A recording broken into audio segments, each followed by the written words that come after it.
The weather is nice today, isn't it? I don't really like how the weather is today. It's too cold. What do you study again? Where are you from? And how did you end up here? I gotta go. Nice talking to you.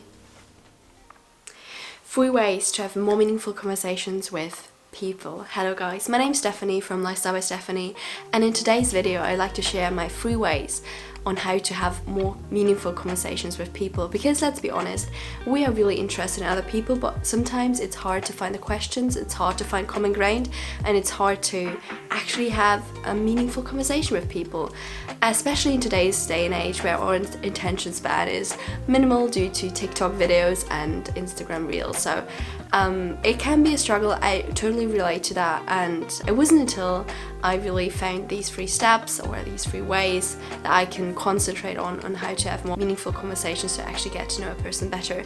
So if you struggle with that, I really hope that these 3 ways will be helpful to you as well. And now, without further talking, I'm gonna lead you right into the video, so I see you there.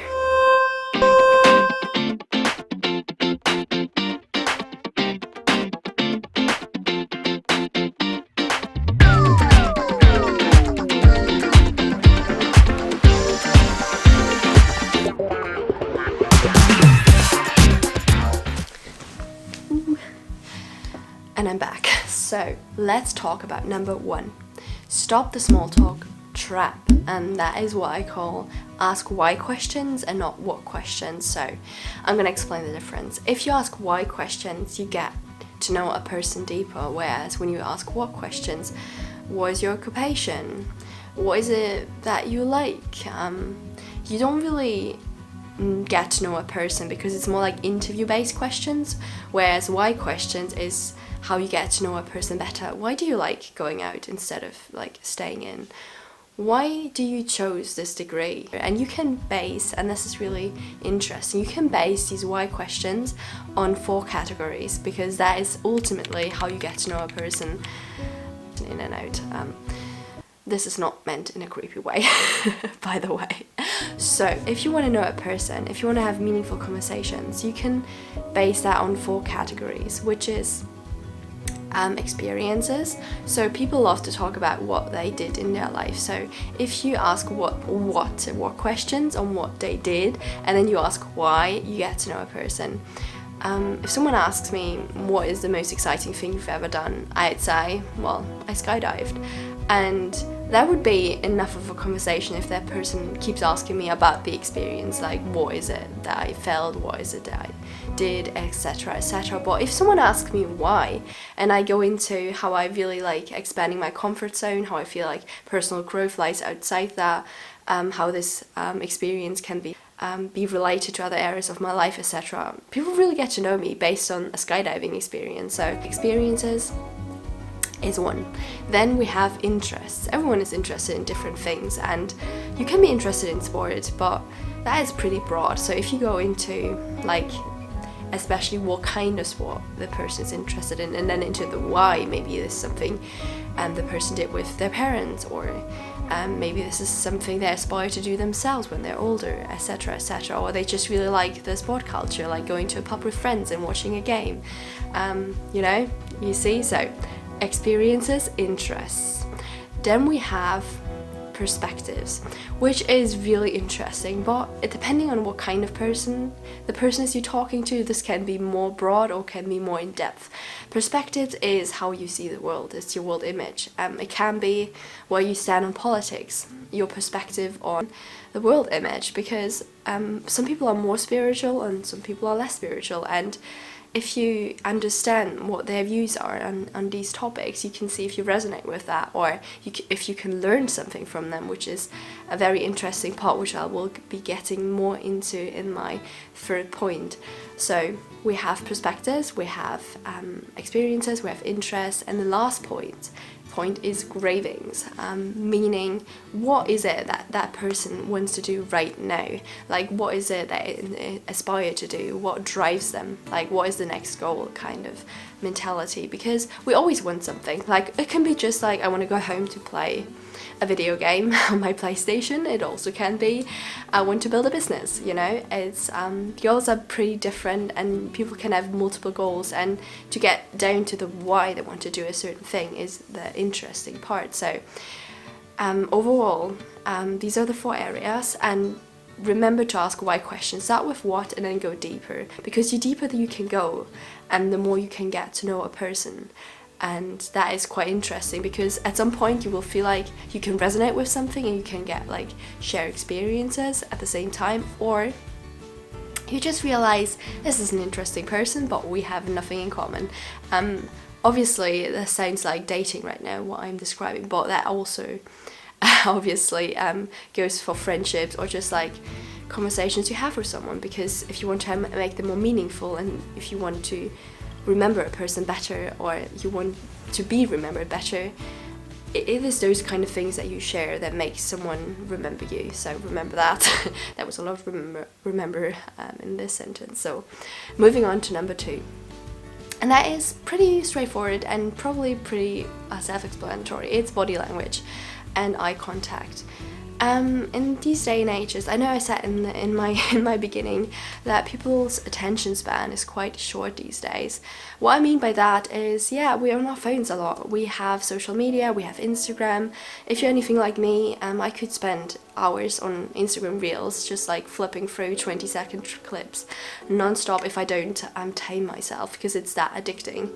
And I also realized, I don't know about you guys, but I realized sometimes I don't even finish 20 seconds. Like, I can't hold my attention long enough to finish the clip, which is interesting and a bit scary, because I feel like it transforms into different areas of my life. And with body language, even if you have a hard time to concentrating and showing interest, even though the person might talk about something you're not interested in right now, is a true talent, I'd say, but it's like something you can train. So try. There's this thing in psychology where you like mimic people to make them feel more comfortable. So you can do that on purpose in the beginning and be like copying them, what they do, what they not do. If they have their hand on a drink, you can have your hand on a drink, etc, etc. And that's just like small things you can do. Obviously don't make it too obvious, because that would just look silly, and yeah, that is just creepy. Don't do that. But that is something you can do. And also try to listen to the other person, which is number 3, which is so important. Jordan Peterson, where I started reading a book, I have not finished it yet, it's the 12 Rules of Life. He talks about listening to other people in a way that you can learn something from them. Even if you feel like they're talking nonsense for most of the time, there's probably one thing that they know that you don't know that you can learn from them, and how you can expand yourself and your personality, really. Because if you go into conversations, even if it's like professional conversations, with a mindset that you already know everything about this topic, you are smart, yeah, which you probably are. I'm not saying you're not smart, but you should always be open to learn something new and accept that maybe your views will be challenged, and you have to investigate that further, which is a very important thing, and not just in academia, but just like it's a good gift, why am I always saying gift?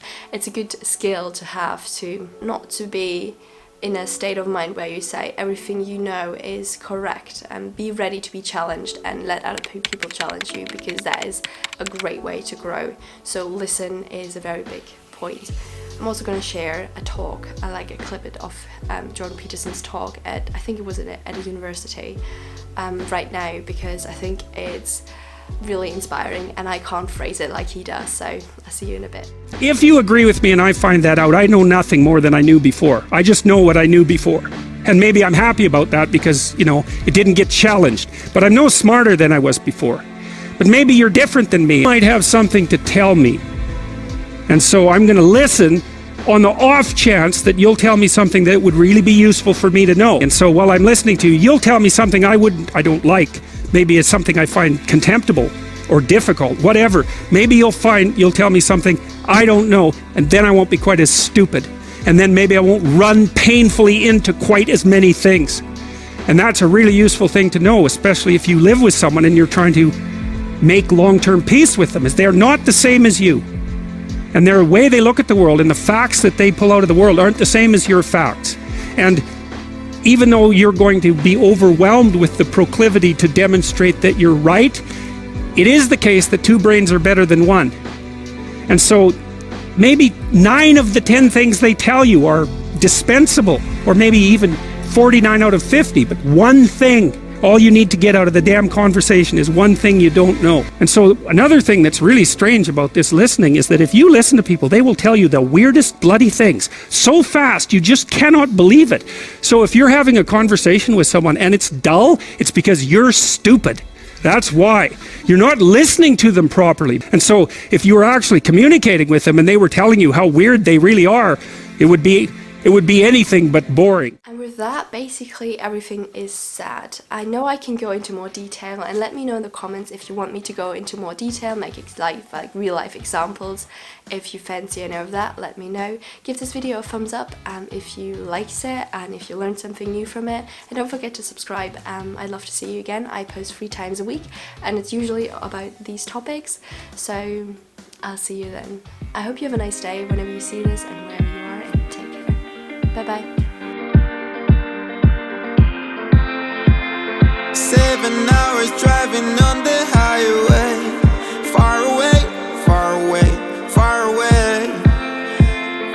Every moment I was spending on regrets was such a waste, such a waste, such a waste.